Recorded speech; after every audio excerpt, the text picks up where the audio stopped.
Hello again and welcome to America Can We Talk. I'm Debbie Georgatos. On today's First Five, I want to talk about a speech that was given by President Trump yesterday in Chicago. He addressed a meeting, the International Association of Chiefs of Police. So these are chiefs of police all gathered together in Chicago. I'm going to start with a short clip. We have two clips from this meeting. I want to start with the very wonderful Derek filling in for the very wonderful Matt, who's on vacation. But Derek, I want to start with the one that is President Trump making a comment about Jussie Smollett. And that's, I believe, the clip one. Then you have the case of this wise guy, Jussie Smollett, who beat up himself.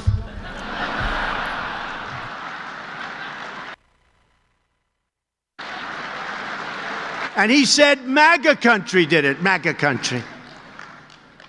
Okay? He said MAGA, that's a hate crime. That's a hate crime. And it's a scam. It's a real big scam, just like the impeachment of your president is a scam.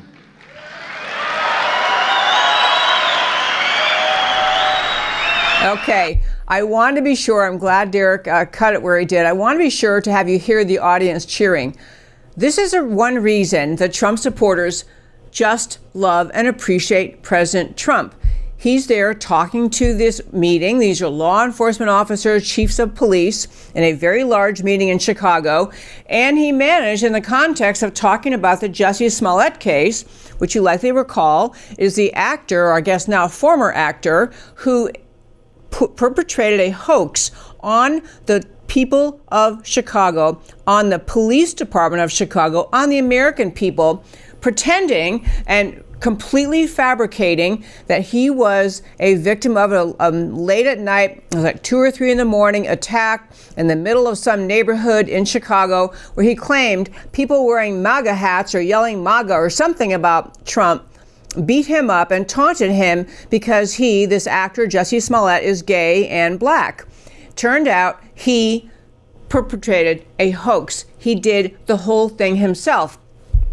Still unclear whether there's going to be any liability for him for doing this, but in any case, this made national scenes. It was to perpetuate the left-wing picture of America, of President Trump, that this is a guy who's, just developing hatred in this country, feeding hate, he's creating hate. Look what happens, this poor little innocent actor completely concocted this story and lied and lied and lied and lied and lied to the police, to the American people on camera when he gave statements, did not want to concede that he made the whole thing up. So the reason I thought it was great that President Trump brought up number one is the police were the ones who were really harmed by this. The police dedicated days and days and hours and dozens of officers to try to find the evil people who committed this act, this attack on Jussie Smollett. As it turned out, his even appearance of having been beaten was because he Smollett, paid 2 people he worked with who came forward and told the police the story, paid them to pretend to beat him up. So, okay, we got Smollett.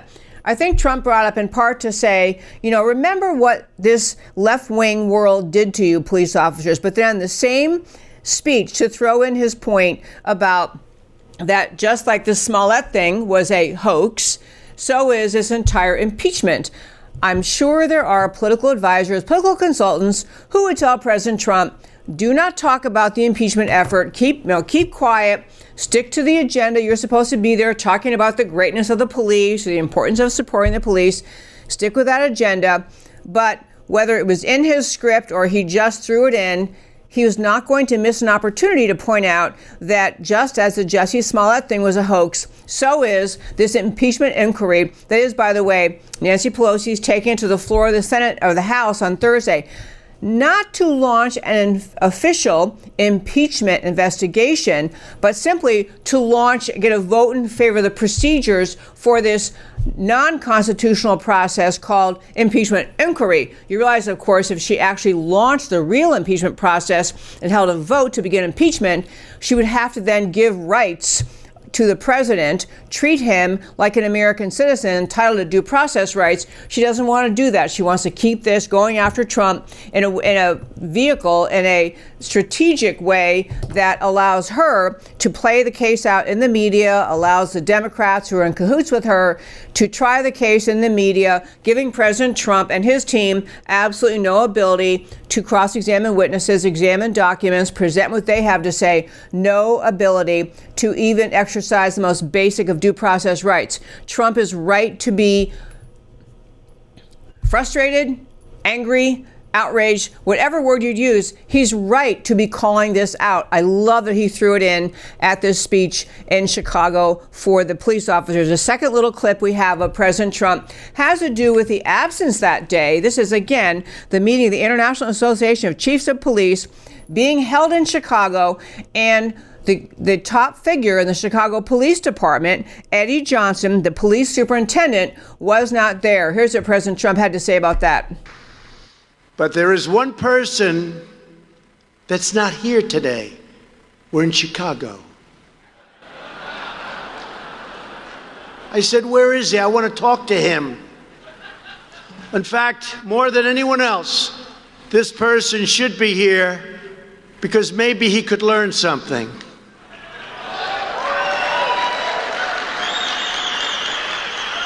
And that's the superintendent of Chicago Police, Eddie Johnson.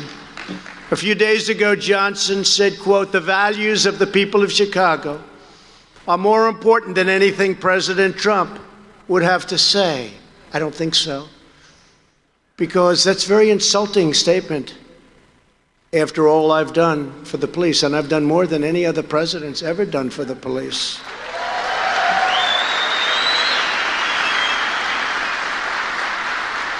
Over 100 years we can prove it, but probably from the beginning. And here's a man that could not bother to show up for a meeting of police chiefs, most respected people in the country, in his hometown, and with the President of the United States. The reason I wanted to play that is it's actually a bit more profound than it might sound. Trump is obviously scolding the superintendent of police in Chicago, Eddie Johnson, who could not be bothered to show up at President Trump's speech. To be really clear what Eddie Johnson said, the reason he was not going to be there, his language, he said he wasn't going to show up because he said he will not in good conscience stand by while, and then the relevant portion is, Chicago is held hostage because of our views on new Americans. Let me make this clear. He's complaining that the White House, that the federal government is withholding funds from Chicago because they are a sanctuary city. This is a black police chief in a city filled with crime, a city that has an enormous problem with gun crime and regularly breaks murder records over the weekends and over the weeks, more and more innocent citizens murdered. This is a city filled with crime, filled with violence, not making much progress in even slightly reducing it. And he's complaining that he can't show up at this meeting of chiefs of police to hear the President of the United States because he's offended that President Trump will not fund a sanctuary city. He ought to be part of the team that's saying, I want to be with the American people. I want to stand up for the country of America. I think the sanctuary city stuff is crazy. It's ridiculous. It's irresponsible. That is what this chief of police should have said. Instead, he decided to boycott Trump. Last point on this story, the Chicago Police Union Board held a vote. Chicago, this is their boss they're talking about. The Chicago Police Union Board gave a vote of no confidence of the superintendent, Eddie Johnson, specifically because he skipped Trump's speech. I'm telling you, folks, in America, you have plenty of people who think that it is cool and trendy to fight everything that President Trump does, to stand up for sanctuary cities, which are basically little islands of lawlessness. And this guy, Eddie Johnson, I think probably thought he was going to score some points, show how cool he was. He's one of the people, he's woke, he gets it. He's going to fight President Trump. He's going to ignore President Trump in Chicago, and actually his own police board. The Chicago Police Union Board voted him no confidence. You heard the cheering in that audience when the president said that the impeachment was another hoax, just like Jesse Smollett. I'll close out the first 5 by saying this. In the media, in academia, in the left, it is very, very trendy to mock President Trump, to belittle him, to fight everything he does, to show your disdain for the president in a variety of ways. I'm telling you, the American people are not with the media, the leftists, the academia, the Hollywood types that simply attack Trump at every turn. Many Americans, including the salt of the earth, chiefs of police, thrilled to hear President Trump speak, thrilled to be there, embarrassed that their own boss would not show up. I'm telling you, Heartland America is right with President Trump and what he's doing to try to make America great again. And that, my friends, is today's First 5.